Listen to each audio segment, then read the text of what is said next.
What's up, y'all? Welcome back. Welcome back. Today, I'm here with my core four, aka my TBR for May. Let's get it. Favorite reader, that's who you are. Traveling near, traveling far. Through every chapter, you're the star. Favorite reader, that's who you are. Okay, so if you're new here, I call my monthly TBRs my core four. I pick four books that serve as like the baseline for my reading month. Two fiction and two nonfiction books. It's not the only books I read in a month. It's the baseline. So let's jump into it. Let me see. I can't remember what I started with last time. I'll try to alternate, but I have no clue. So I'm gonna start with the one that's on top. I'm gonna do the nonfiction ones first. Okay.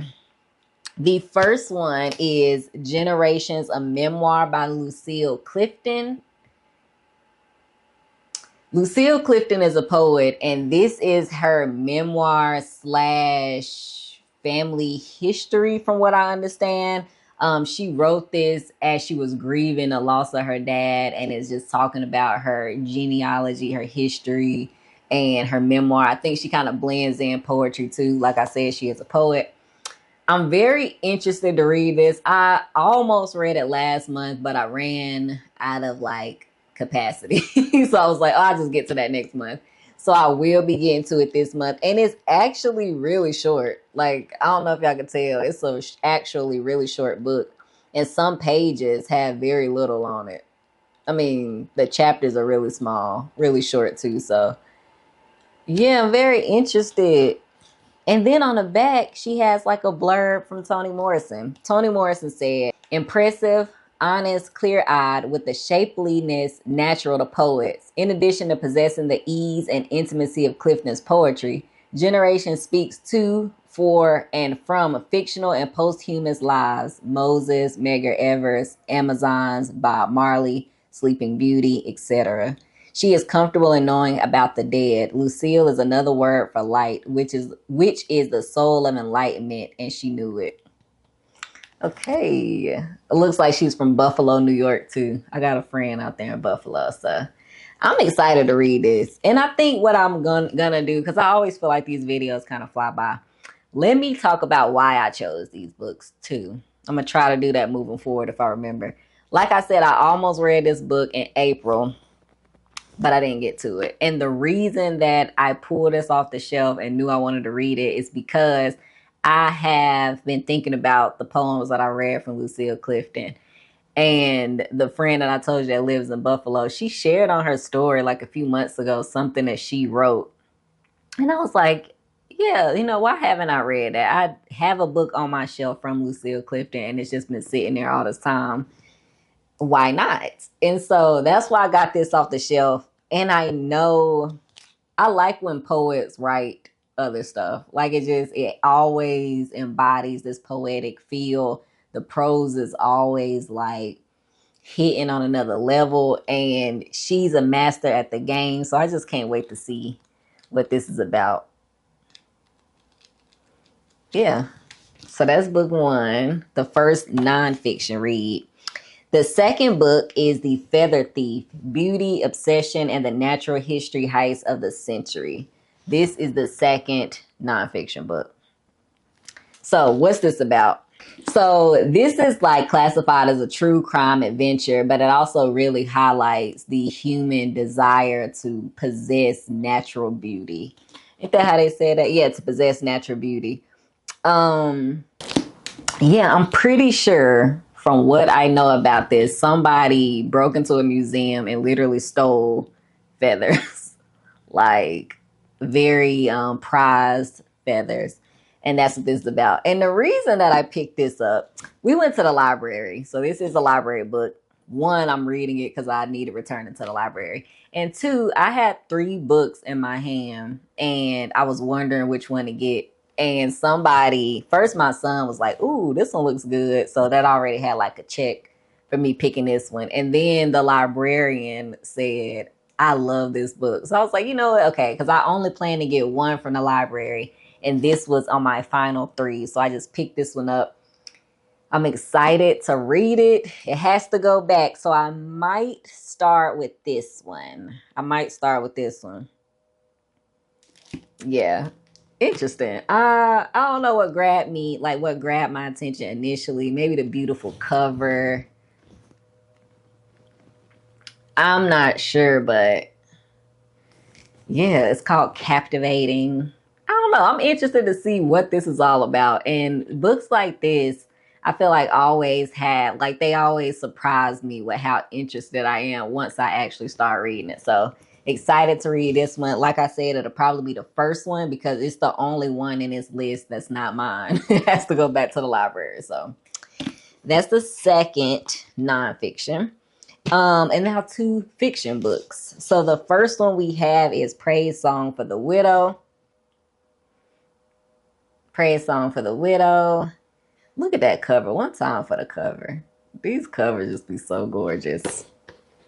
What initially grabbed my attention, I have a couple of books by this author, but I grabbed this one down because when I looked at the back, I saw one, the main character is a widow, but she's middle class, middle age, Black, and she goes on a cruise. Like it says, being on a cruise to the Caribbean with 2 friends, inspired by a troubling dream, she senses her life beginning to unravel, and in a panic packs her bags in the middle of the night and abandons her friends as the next port of call. At the next port of call, the unexpected and beautiful adventure that follows provides her with the links to the culture and history she has so long disavowed. That sounds interesting to me. I can't wait to get into this. So I initially pulled it off the shelf because the cover was beautiful. And then I was trying to decide which one I wanted to read, this one or another one that I have. But when I read the synopsis of this, it sounds so good. I was like, yeah, that's it. That's it. Yeah. This one, let's see. How is this organized? Oh, it's broken up into 4 parts. Okay. Yeah, I'm very excited to read this. Her name is A.V. Johnson, the main character. So that's the first fiction book. It sounds really interesting. And then lastly, I want to read 1Q84. This is by far the thickest one on my list this month. Let me see. From what I know about this book, and I have not read the synopsis, I've been recommended this book a few times, and I've seen a few Reddit posts that I've been on that talked about it, or like subreddits that talked about it. And I know this is like a spin on 1984. I know it is heartbreaking at times. I know it is complex at times. And I know there's some kind of love story involved in it. I don't know if it's the main love, like the main point of the book, but I know somehow there's a love story involved in this somewhere.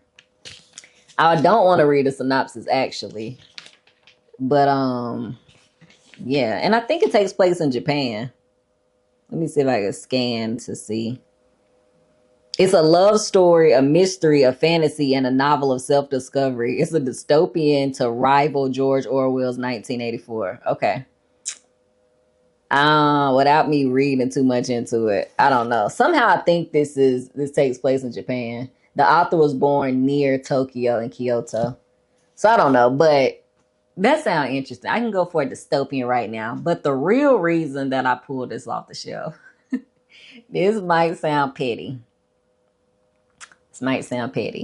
This is the first book that's on like my spreadsheet of books because of the title, like 1Q84. So the fact that it starts with the 1, it's on the first, it's like the first book and it's unread. And I was like, you know what? When I open up my spreadsheet and when I open up my app, I want them both to have the first book be read. I know that's petty, but I've been looking at that too long. Like, why is this book not read? And that's why I really pulled this off the shelf, because I want the first book on the list on my spreadsheet and on the app. When I open it up, I wanted to have the first book read. And that's why I got this down. I've been, like, for months, I've been saying I might as well just pull that down and read it because it bugs me. So now I'm going to knock that out. It's going to get off the list. Yeah, and it's got great reviews. Like, people have actually recommended this to me. Like I said, I've had conversations about, like, surrounding it in subreddits. I've made posts where people have said, like, hey, if you like this, you'll like 1Q84. So I'm interested to see what it's about. And it said it's supposed to rival 1984, which is a great book. So I'm very interested to see if it captures everything that I got from 1984, to see what's different, what kind of, like, liberties were taken, what kind of spins were taken, how this author made it their own. Very interested to see. But that's it for today. Also, if you're new here, stick around because I will come back later and have reviews on these books. So yeah, that's it for today. These are my core 4, the 4 books I'm going to prioritize in May. Come back if you want to hear reviews about them. If you've read any of these, let me know. If any of them sound interesting to you, let me know. Yeah, and that's it. I'm going to see y'all on the next one.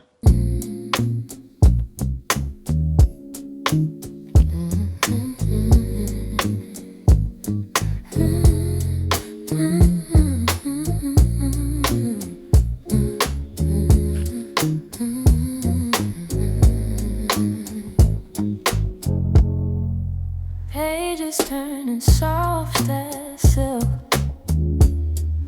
stories flowing like warm milk.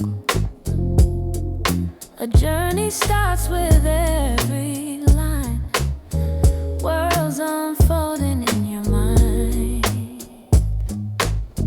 Bookmarks falling where dreams collide. Every cover's got a tale inside. Favorite read